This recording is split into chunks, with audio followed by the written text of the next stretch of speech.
Latest news updates కోసం ఇప్పుడే download చేసుకోండి media effects app. Welcome to media effects. కొత్త లోకసభలో ప్రతిపక్ష నేతగా రాహుల్ గాంధీ ఎన్నిక ఇంకా లాంఛనంగా కనిపిస్తుంది. లోకసభ ఎన్నికల అనంతరం తొలిసారిగా ఢిల్లీలో సిడబ్ల్యూసి సమావేశం జరుగుతుంది.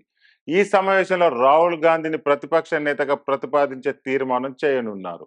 అలాగే పలు రాజకీయ అంశాలపై కూడా తీర్మానాలు చేస్తారని తెలుస్తుంది.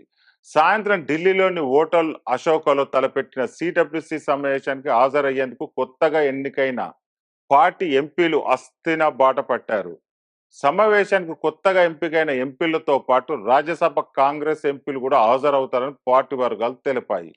పార్లమెంటరీ పార్టీ నేతగా రాహుల్ గాంధీని ఎన్నుకున్న అనంతరం కొత్త ఎంపికై సభ్యులను ఉద్దేశించి రాహుల్ గాంధీ ప్రసంగించి వారికి దిశానిర్దేశం చేయనున్నారు. సభలో అనుసరించాల్సిన వ్యూహాలు, సభ వెలుపల చేపట్టాల్సిన కార్యక్రమాల గురించి కూడా వారికి వివరించే అవకాశం ఉంది.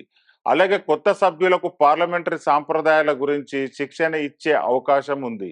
ఈ సమావేశ అనంతరం కాంగ్రెస్ ఎంపీలతో రాహుల్ గాంధీ విందులో పాల్గొంటారని పార్టీ వర్గాలు తెలిపాయి. 10 ఏళ్ల తర్వాత కాంగ్రెస్ కు ప్రతిపక్ష నేత హోదా పొందే అవకాశం ఏర్పడింది.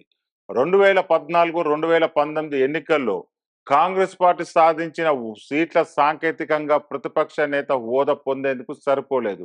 అందుకే ఈ 10 ఏళ్లలో అటు సోనియా గాంధీ, ఇటు రాహుల్ గాంధీ ప్రతిపక్ష నేత పదవిని తీసుకోలేదు.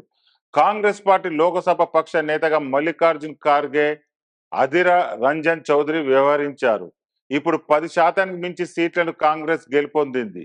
ప్రతిపక్ష నేత హోదా, ప్రోటోకాల్ అధికారంగా పొందే అవకాశం దక్కడంతో ఇలాంటి అవకాశాన్ని అందిపుచ్చుకొని సభ లోపల, సభ వెలుపల ప్రభుత్వ వైఫల్యాలను సమర్థవంతంగా ఎత్తి చూపేందుకు కాంగ్రెస్ ప్లాన్ చేసుకుంటుంది.